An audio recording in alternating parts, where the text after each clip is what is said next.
안녕하세요. 오늘도 사연살롱을 찾아주셔서 감사합니다. 저는 서울에 거주하는 30대 여성이에요. 출생은 서울에서 했지만 5살 때 충청도로 이사를 가서 사실상 서울에서의 어릴 적 기억은 남아있지 않아요. 충청도에서 고등학교까지 나왔고요. 대학은 경기도에 있는 곳으로 갔답니다. 도저히 못 버텨서 중간에 휴학을 했다가 영영 학교 생활로 돌아가지 못한 채 자퇴라는 길을 걸었죠.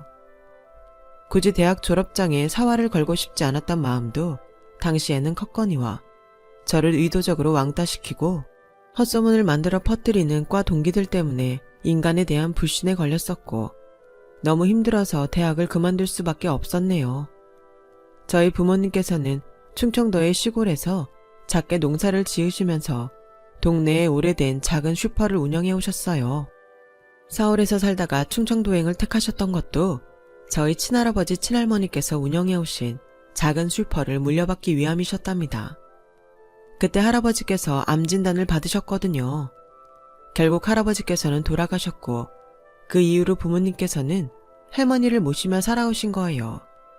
할머니께서는 건강이 날로 안 좋아지셔서 제가 대학을 자퇴하게 됐을 무렵에는 늘 예민하게 신경이 곤두서 계셨죠.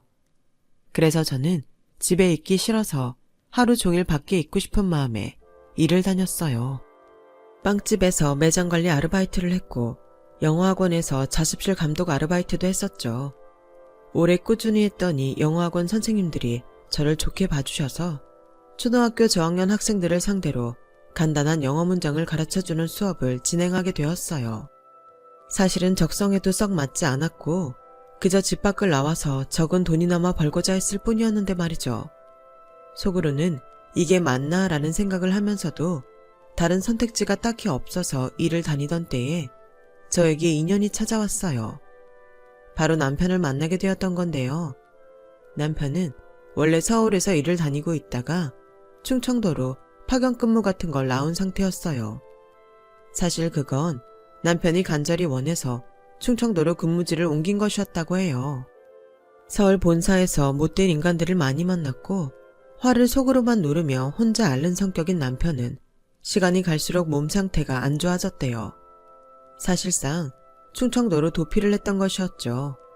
충청도로 와서 같이 일하게 된 어떤 분과 유독 친해졌는데 이분이 바로 제가 일했던 영어학원의 선생님과 오랜 지인이었던 거예요. 어쩌다 보니 연결이 돼서 남편을 만나게 되었고 서로가 금세 운명임을 알아보았어요. 저는 남편의 상처가 보였고 남편은 저의 상처를 보았죠. 아주 비슷한 듯 서로가 닮아 있었어요. 요란하지도 뜨겁지도 않은 연애였지만 연락을 이어가고 얼굴 보면서 데이트를 할 때마다 차곡차곡 감정이 쌓여갔죠. 자연스레 결혼을 떠올리게 되더군요. 시댁 소개를 하자면 남편에겐 1살 아래의 남동생이 있답니다. 남편보다 동생이지만 결혼을 일찍 했어요. 저랑 남편이 교제를 시작했을 때 시동생은 막 결혼한 새신랑이었으니 상당히 일찍 한 편이었죠. 시동생과 동서는 연상연하조합인데 동서가 5살 위입니다. 저보다 동서가 연상이에요. 처음에는 시동생이 연상을 만난다고 하니까 시부모님께서 놀라셨다고 해요. 특히 시어머니께서 거품 물고 반대하셨는데 동서가 강남 토박이인 거 알고는 흔들리셨고 동서가 본인 사업 준비 중이며 집안에서 전폭적인 지원을 받는 거 알고는 완전히 넘어가셨대요. 시동생한테 절대 놓치지 말고 빨리 결혼하라고 난리치셨다는 후문이 있네요. 동서가 좀 뭐랄까 고고한 스타일이에요. 그런데 시동생은 단적으로 표현을 하자면 머슴 느낌이죠. 그래서 조합이 괜찮았나 봐요. 저는 당연히 남편과 정식 교제하기 전이었으니까 시동생과 동서의 결혼식에 참석을 못했었는데 모든 결혼 과정을 동서네 집안에서 주도를 하고 비용도 거의 부담을 했대요. 그래서였을까요? 저랑 남편이 결혼한다고 했을 때 시어머니께서는 씁쓸한 미소를 머금으셨죠. 어디서 시골 촌뜨기를 데려와서 결혼을 하겠다고. 에휴, 그래. 어떻게 형제가 둘 다 대열을 낚을 수 있겠냐. 세상살이 그렇게 된다면야 더할 나위 없겠지만 그게 어려우니까 세상 사는 게 만만치 않은 것이겠지. 무릇 바다에는 고래도 있지만 멸치도 있는 법. 별 수 없구나. 요컨대 동서는 고래지만 저는 멸치란 비유였죠. 그런데 그때가 시아버지께서 심근경색으로 쓰러지시고 얼마 안 됐을 때라 시어머니께서도 아직 놀란 게 진정이 되지 않으셨던 것인지 기운이 없어 보이셔서 저는 한마디 따지지도 못하고 가만히 있었네요.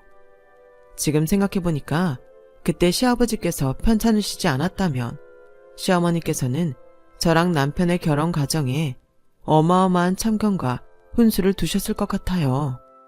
결혼하고 나서 그대로 충청도에 머물러서 살았어요. 장남이 가까이 있어야 한다며 언짢은 기색을 내비치셨던 시어머니께서는 이렇게 툴툴대시며 순응하셨죠. 우리 작은애가 워낙 장가를 잘 가는 바람에 똑 부러지고 멋이 넘치는 작은 며느리가 가까이 있으니 시골녀는 시골에서 그대로 살게 하는 수밖에. 듣는 시골년의 기분이 무척 상했으나 어차피 앞으로 멀리 떨어져 지낼 것인데 구태여 감정 상하는 일 만들고 싶지 않아서 참았어요. 친정 근처에서 살고 싶어하는 저의 뜻을 남편은 따라주었고 본사로 안 올라가고 계속 충청도에서 일을 다니겠다 했어요. 저한테는 친언니가 한 명 있는데요. 형부가 종교활동을 하셔서 언니가 그에 맞춰서 살다가 아예 캄보디아로 갔어요. 부모님께서 언니랑은 자주 연락을 하시지만 잘 볼 수 있는 건 아니니까 제가 부모님 곁에 더 있어드리고 싶었네요. 그런 마음으로 서울행을 염두에 두지 않았던 거예요. 부모님의 지인분을 통해서 빌라 전세 얻어서 신혼생활 시작했어요.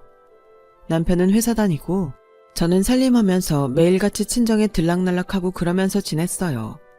시어머니께선 저랑 딱히 하실 대화도 없으면서 일주일에 3번은 안부 전화를 꼭 하라고 하셔서 지켰거든요.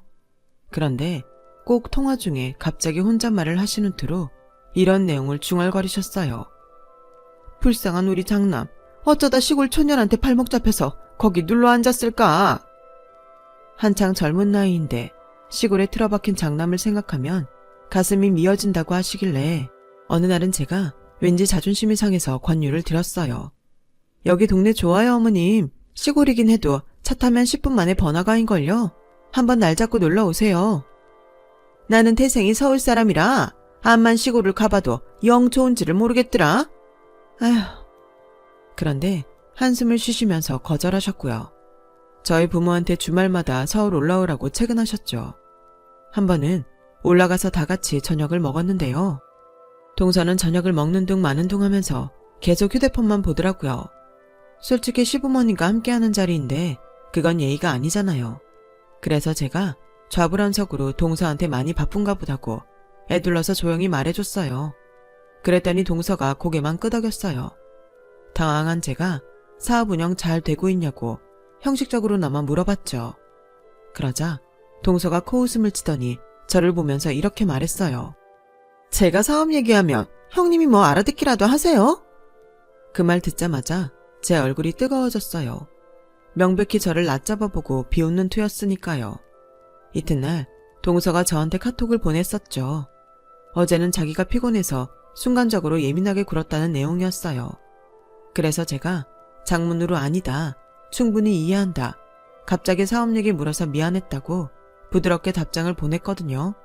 그랬더니 동서한테서 돌아온 답장은 네가 끝이었습니다. 생각해보면 동서는 처음부터 이런 스타일이었네요. 저희 부부 결혼식 날에 동서는 신부 대기실로 와서 저를 아주 노골적으로 훑어보더니 이런 말을 했었어요. 이건 좀 그렇다. 너무했네. 너무 별로네. 제가 너무 황당해서 쳐다봐줬더니 동서가 어색한 웃음을 지었었죠. 형님 체형에 그 드레스가 베스트는 아닌 것 같아서 혼잣말한 거예요. 마음 쓰지 마세요. 결혼식 날의 주인공답게 오늘 예쁘시네요. 이런 식으로 딱 잘라 수습하고 휙 돌아섰던 그런 사람이 동서였네요. 눈에 쌍심지를 켜고 저를 쳐다보시는 시어머니에 이어서 왠지 모르게 얄밉고 벽이 느껴지는 동서까지. 저는 결코 서울 나들이가 달갑지 않았답니다. 하지만 제 뜻대로 상황이 흘러가진 않았어요. 남편의 부서가 본사의 방침에 따라 충청도에선 없어지게 되었거든요. 남편은 일을 그만두든지 본사로 돌아가든지 양자택일이었어요. 저는 남편을 수년 겪어봤으니까 속에 담아두고만 사는 그 성격을 알았기에 떠봤죠. 혹시 본사에서 일하고 싶은 마음이 있는 거면 솔직히 말해달라고요. 그랬더니 고민하면서 저한테 본심을 털어놨어요. 사실은 예전에 그렇게 쫓기듯 본사를 떠났던 과거의 내 모습이 나에게는 지워지지 않는 낙인 같아서 늘 속상했어. 그래서 본사로 돌아가서 보란듯이 해내고 싶은 욕심이 있는 것 같아. 충청도의 조용한 동네에서 저랑 사는 것엔 불만이 없으나 본사에서 힘든 상황을 피해 도망쳤던 과거 때문에 그걸 극복하고 싶은 욕망이 남편에게 있었던 것이죠. 저랑 남편은 대략적인 짐을 챙겨서 우선 시댁에 들어가게 되었어요. 어쩌다 보니 상황이 그렇게 자연스레 흘러가더라고요. 시댁에서 지내며 저랑 남편이 살 집을 알아보게 된 거예요. 그런데 각오를 다진 후였음에도 시댁에서 시부모님과 사는 건 고역이었답니다. 사흘 버티고 너무 힘들어서 남편한테 그랬어요. 모텔이든 호텔이든 나가서 지내고 싶다고요. 곧이곧대로 제 말을 알아들은 남편이 시부모님께 불편하니까 나가서 지내겠다, 이런 식으로 말을 해버렸고요. 시아버지께서는 무척 서운해하셨고 시어머니께서는 눈을 째리시며 저한테 말씀하셨죠. 앞으로 서울에서 계속 살 거면 좋든 싫든 우리랑 보고 살아야 하는 거 아니니? 그런데 벌써부터 싫은 티 팍팍 내면서 네 멋대로만 굴겠다고 하다니, 시골 정서가 바로 이런 거니? 내키는 대로 하면 장땡이야? 아니에요, 어머님. 제가 환경이 바뀌니까 너무 낯설어서 잠깐 투정을 부렸었나 봐요. 죄송합니다. 이런 게 을에 겪는 결혼 생활의 진통이겠거니 하면서 참았네요. 어른을 공경해야 마땅하다는 생각도 있었고요. 하지만 시어머니께서 자꾸 저를 깎아내리실 때마다 속이 끓는 건 어쩔 수 없었어요. 우리 장남이 집 때문에 전전긍긍을 하다니, 작은 애는 워낙 장가를 잘 들어서 아무 걱정 없이 아파트에서 사는데. 네? 어머님, 저희도 아파트에서 살 수 있는데요. 아파트에도 월세 매물 나와요. 바로 그 월세라는 게 문제라는 거잖아. 지금 세상에 어떻게 월세로 살 수가 있다니? 이게 말이나 되니? 대신 저희는 대출 없이 집을 구하는 거잖아요. 대출비 갚는 거나 월세 내는 거나 다달이 나가는 액수는 그게 그건데요. 아유, 이런 멍충이. 괜히 고졸이 아니구나. 제발 세상 돌아가는 것 좀 알렴. 무식한 것도 정도가 있지. 이렇게 말이 안 통할 정도가 돼서야 어디 쓰겠니? 그렇게 답답하시면 집 사는데 돈이라도 보태주시든가. 그럴 여력은 없으시면서 말씀은 참 잘하셨어요. 참고로 시댁은 오래된 복도식 아파트였어요. 시동생과 동서는 서울 북쪽의 브랜드 아파트였고요. 워낙 집값이 살벌했다 보니까 당연히 대출 껴서 들어간 집이었답니다. 저랑 남편은 점 찍어둔 위치의 동네에서 월세 매물을 보고 있었고요. 그런데 시어머니께서는 짜증이 치미셨나 봐요. 기어이 제가 쌀 씻고 있는데 뒤에 오시더니 제 뒤통수를 후리셨어요. 에라, 이 둔한 년아. 이거나 맞고 정신 차려라. 너무 기가 막혀서 천천히 뒤를 돌아봤는데 시어머니께서는 금세 혀를 쯧쯧하시면서 방으로 가고 계셨죠. 솔직히 그날 무슨 정신으로 식사 준비했었는지 기억도 안 납니다. 동서가 시동생이랑 방문했을 때 시어머니께서 동서한테 얼마나 아부를 많이 떠시는지 알고는 제가 새삼 깜짝 놀랐어요. 어찌나 빛이 나는지. 나는 현관에서부터 웬 탤런트가 걸어 들어오나 했네. 사업가의 카리스마가 물씬 풍겨오는걸. 시골 출신에다가 집에서 판판이 노는 애랑은 확실히 격이 달라도 너무 다르네. 동서를 칭찬하시면 할 것이지 제 험담은 왜 끼워 넣으셨던 걸까요? 옆에서 제가 뻔히 다 듣고 있었는데요. 그럴 때면 동서는 정정하지 않고 은근히 시어머니의 뜻에 동조했죠. 시어머니께선 동선의 가족들의 안부를 물으시는 걸 보고선 또 놀라고 말았어요. 저희 친정 식구들 이야기는 시어머니께서 단 한 번도 물어보신 적 없었거든요. 사실 제가 몇 차례 친정 이야기를 꺼낸 적이 있었는데 시어머니께서 그럴 때마다 듣기 싫으시다는 듯 에휴, 시골 냄새, 이런 혼잣말을 하셔서 제가 멋쩍어서 그만뒀었죠. 저는 내심 시어머니께서 그런 종류의 사담을 안 들키시나 싶었는데 결코 그렇지 않았고 강남 출신의 동선에만 궁금하셨을 뿐 충청도의 시골 동네인 저희 친정 이야기는 기피하셨던 것뿐이었네요. 씁쓸한 마음을 애써 눌렀지만 시어머니 앞에서도 계속 휴대폰만 들여다보면서 딴청 피우고 밥상 차릴 때도 손 하나 까딱 안 하고선 먹을 준비만 하고 있는 동서를 보면 저의 처지와 비교되는 것은 어쩔 수 없었어요. 사람 마음이라는 게 그렇더라고요. 비교되니까 서러웠어요. 그러던 때 시어머니께서 갑자기 동남아 여행을 가시게 되었어요. 여행사에서 땡처리 특가로 나온 상품을 시어머니께서 사촌분들, 동네 친구분들과 모여서 가시게 된 거예요. 갑작스레 떠나게 된 여행길이라 더 설렌다면서 즐거워하시길래 남편과 상의해서 용돈 30만 원 드렸네요. 돈을 받으신 시어머니께선 화답으로 저에게 잔소리를 퍼부으셨고요. 나 없는 동안 기강 해이해져서 살림만 하고 퍼질게 눈에 훤하구나. 청소는 잘해놨나? 밥은 때마다 차렸나? 내가 다녀와서 다 확인할 테니까 놀고 자빠질 생각일랑 하지 않는 게 좋을 거야? 그냥 네네 알겠습니다 대답하고 말았어요. 시어머니는 동네마 여행길에서 가족들 선물을 사오겠다고 하셨는데 원체 시아버지께서 드시는 걸 조심하셔야 했던 데다가 다들 단 걸 안 좋아하는 편이라서 건조 과일이라든지 먹는 걸로는 안 사오기로 했고요. 남편과 시동생은 둘 다 아무것도 필요 없다고 삭막하게 나왔답니다. 형제가 그런 면에선 참 닮았어요. 그럼 며느리들 선물이나 내가 알아서 챙겨와야겠구나. 시어머니는 그리 말씀을 하시며 여행길에 오르셨고 저는 내심 기대를 했었어요.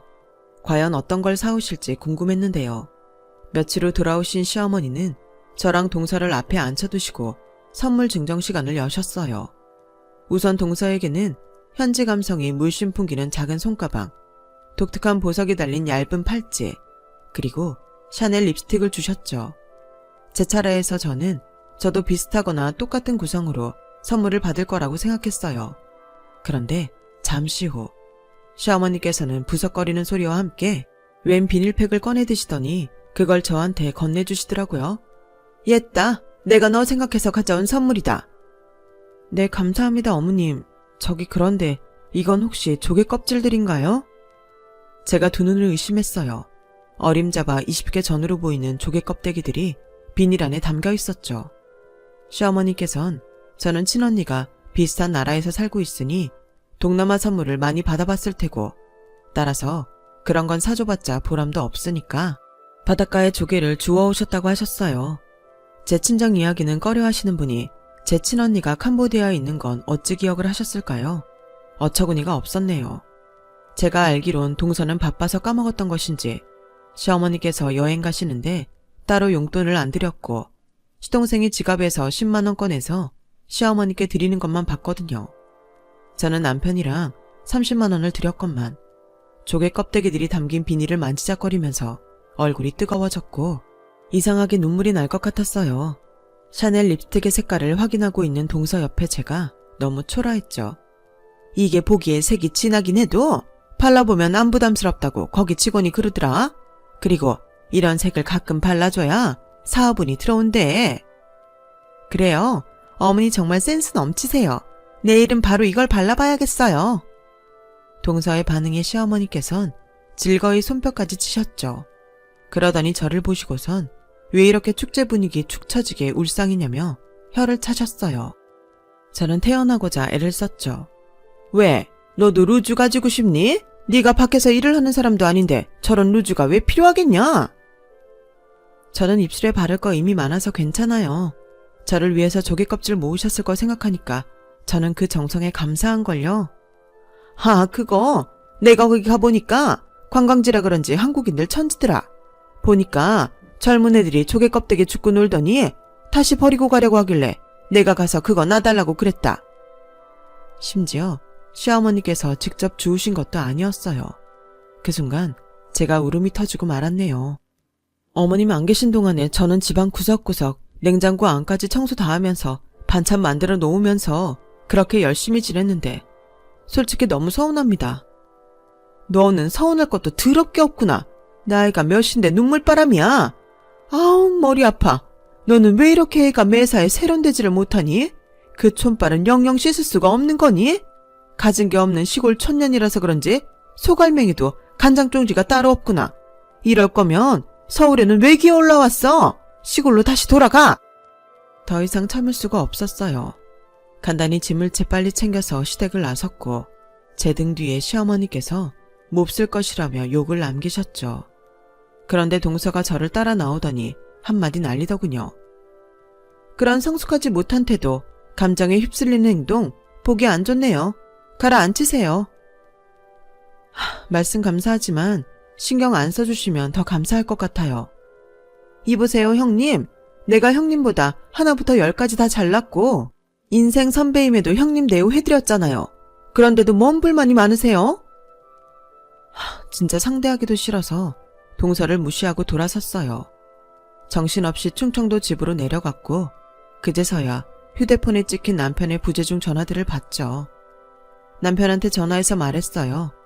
동남아 여행 갔다 온 기념으로 남이 준 조개 껍질을 선물로 주는 시어머니를 도저히 보고 살 자신 없다고요. 아무리 그래도 자리를 박차고 나가면 어떡해. 대화로 더 풀어봤어야지. 오빠는 어머님이랑 대화 잘해서 잘 풀고 잘 살아. 나는 거기서 빠질게. 제가 기운 없이 대답하곤 전화를 끊었어요. 그리곤 밤늦게 시어머니의 전화가 걸려왔는데 안 받았더니 카톡을 남기시더군요. 아들하고 이간질시키는 며느리가 최고로 못된 며느리다. 근데 그게 너였구나. 이렇게 보내신 걸로 봐선 남편하고 싸우신 모양이었죠. 저는 날이 밝자마자 친정으로 갔어요. 서울에 있어야 할 제가 아침에 등장하니까 부모님께선 깜짝 놀라셨죠. 저는 아무래도 이혼하게 될 것 같다고 말씀드렸어요. 있었던 일도 다 털어놨고요. 항상 이런들 어떠하리 저런들 어떠하리 이렇게 사시는 분들이 부모님이신데요. 제가 눈물까지 눈에 매달고 심각하게 말하자 진지하게 받아들이시더군요. 시댁으로부터 무시당하는 이유가 뭐냐고 아버지께서 물어보시길래 솔직하게 제 생각을 말씀드렸어요.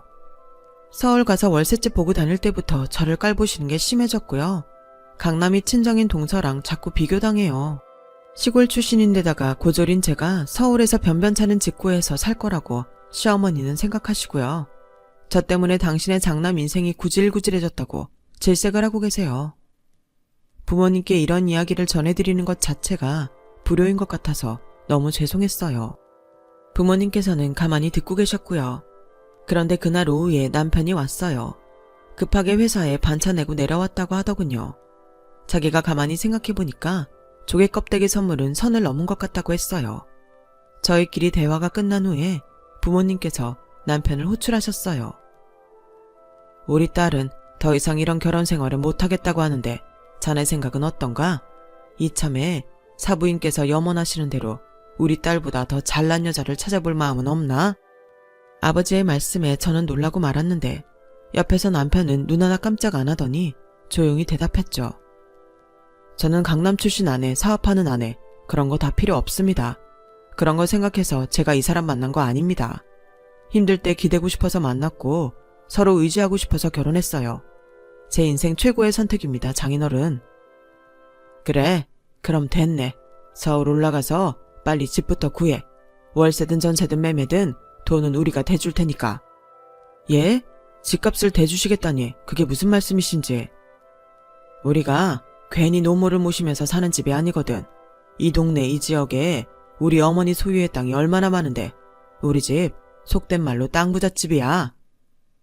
남편은 너무 놀란 나머지 말문이 막혀 있었고 저도 당황스러웠죠.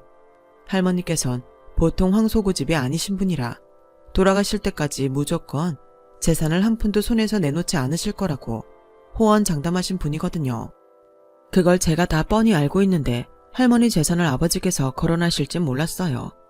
그런데 부모님께선 제 상황 듣고선 굳게 각오를 다지신 모양이었더군요. 할머니 설득에 들어가신 거예요. 할머니께서는 귀가 좀 안 들리시고 성격이 무진장 괴팍하세요. 남들 얘기 절대 안 들으시고 설득 당하시는 분도 아니에요. 그럼에도 제가 겪은 일화를 저희 부모님께 들으시고는 기함하셨어요. 뭐시? 그 육실할 놈의 것들이 내 손녀를 업신여겨? 가방끈 짧고 시골 촌뜨기에다가 돈도 없다면서 무시를 해버렸다고. 이런 개같은 서울 촌년들을 보았나? 애미야, 삼거리 부동산 김씨 당장 불러와라. 팔아치울 땅부터 보게. 부모님께서 온갖 가머니설들을 읊어드려도 지난 세월 꿈쩍 안 하셨던 분이 할머니셨는데 돌아가시기 전까지는 절대 재산 한 줌도 손에서 안 놓으실 줄 알았어요. 그런데 저 때문에 마음을 돌리실 줄은 상상도 못했답니다.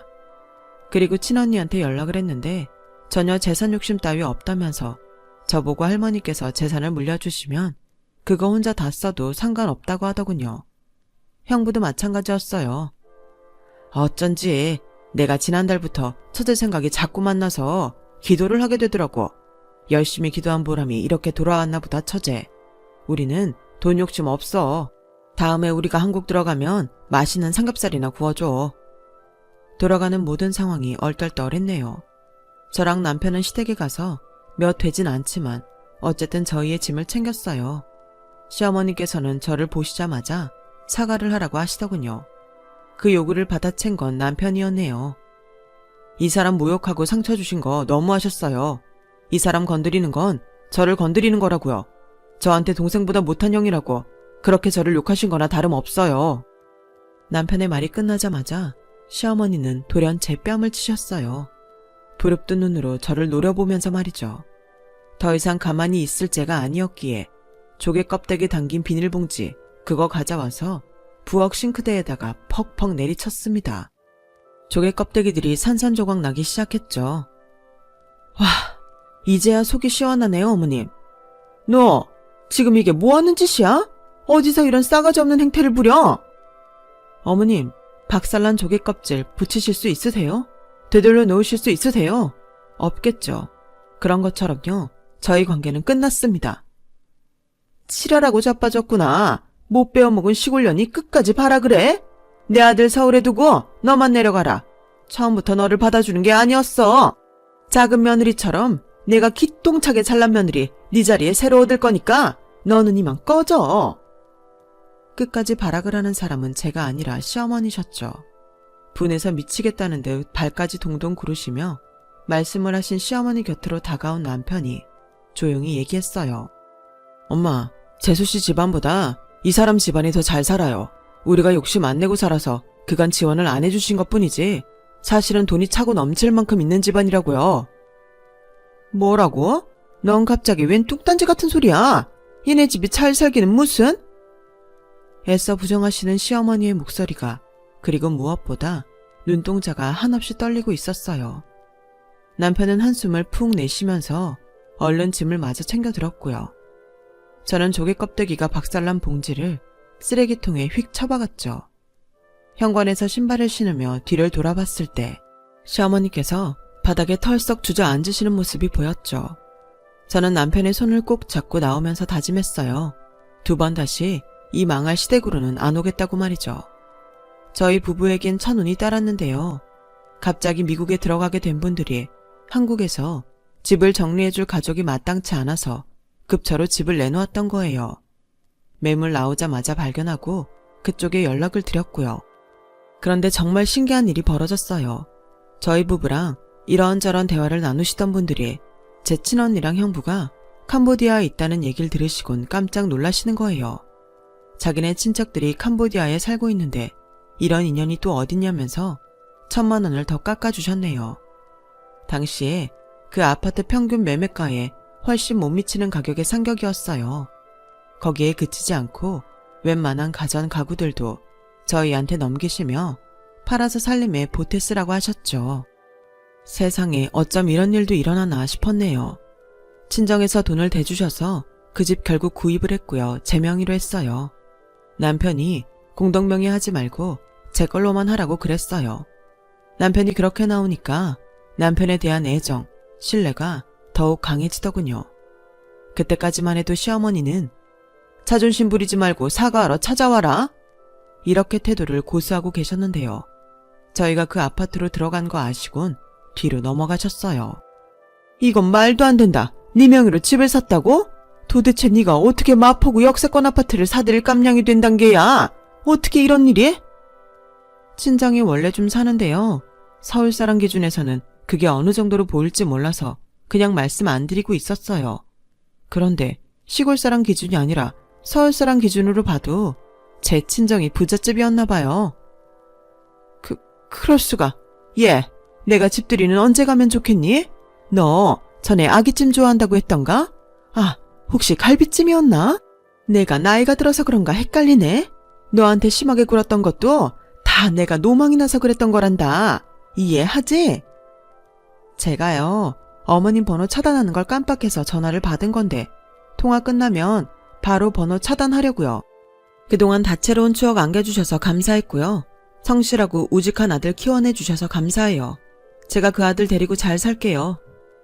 시어머니께서 거의 발작을 하시는 듯 숨 넘어가는 소리를 내셨는데 저는 이미 휴대폰을 귀에서 멀리 뗀 상태였어요. 느긋하게 통화 종료 버튼을 누르면서 제 안에 채증이 사라지는 걸 느꼈네요. 남편이 워낙 무력한 스타일이긴 해도 기명기고 아니면 아닌 성격이거든요. 시어머니께서 제 뺨을 치신 그 순간에 남편은 오롯이 제 편으로만 살겠다고 결심을 했대요. 애가 타신 시어머니께선 얼마 후에 제 친정집을 찾아가셨어요. 한우 세트를 들고 가서 저희 부모님께 비셨대요. 그런데 하필이면 그날 할머니께서 유독 상태가 안 좋으셨나 봐요. 가끔 정신이 오락가락 하시는데 그때 시어머니께서 잘못 걸리신 거죠. 너 누구야? 뭐 하는 년이야? 모르는 년이 우리 집에 들어왔어? 오라, 그렇다면 네가 바로 도둑년이구나. 방에서 튀어나오신 할머니께서 시어머니의 머리채를 움켜주셨답니다. 시어머니께선 머리칼 다 뜯기셨대요. 그 광경 때문에 아직도 심장이 벌렁거린다고 엄마가 말씀해 주셨는데 상황을 전해 듣던 저는 웃음이 나서 혼났네요. 아, 그리고 동서요. 몇 달 안 지나서 사업 망했어요. 동서는 애써 본전치기였다고 좋은 인생 경험이었다고 말했다지만 어느 날 시동생이 술에 잔뜩 취해서 남편한테 전화하는 바람에 전말이 다 들통났어요. 사업 완전히 말아먹고 그거 사업 망해서 생긴 빚만 1억 7천이 넘어. 처가에서도 잔뜩 화가 나서 도와주기 싫어하더라. 이거 어떡하면 좋냐? 형, 나 요즘에 너무 힘들다. 세상에, 그냥 망한 것도 아니고 쫄딱 망한 거였나 봐요. 그러거나 말거나 그냥 아무것도 모르는 척 했는데 동서한테서 먼저 연락이 오더군요. 형님, 서울 생활은 적응 다 하셨어요? 제가 맛집이나 쇼핑하기 좋은 곳들 좀 알려드리고 싶은데 형님 시간 편하실 때 같이 만나서 놀아요. 그나저나 형님, 카톡 사진 바꾸신 거 너무 멋지네요. 동서가 그토록 사근사근하게 굴 수 있는 사람인 걸 그때 처음 알았네요. 알고 보니까 동선의 집안에 다른 건수가 겹쳐서 이래저래 상황이 어려워진 모양이더라고요. 그렇게 신경 써줘서 고마워요, 동서. 근데 제가 워낙 시골 냄새 안 빠지는 촌년이라서요. 같이 다니긴 좀 어렵겠어요. 동서한테 민폐 끼치고 싶지 않아요. 그럼 이만. 아주 유쾌하게 거절을 했건만 동서는 시동생을 방패로 써가면서까지 저와 가까워지는 것을 포기하지 않더군요. 시어머니 쪽은 말할 것도 없어요. 그러나 그 어떤 노력에도 불구하고 조개 껍데기 선물의 충격이 희석되지 않네요. 제 진짜 배기 가족들을 위해서만 살아가고 싶어요. 지금까지 제 이야기를 들어주신 모든 분들 감사드려요. 좋은 일 가득하시길 빌게요. 여러분, 사연 댓글에 응원과 현명한 조언 부탁드려요. 좋아요와 구독은 저에게 큰 힘이 됩니다. 오늘도 좋은 일 가득하세요.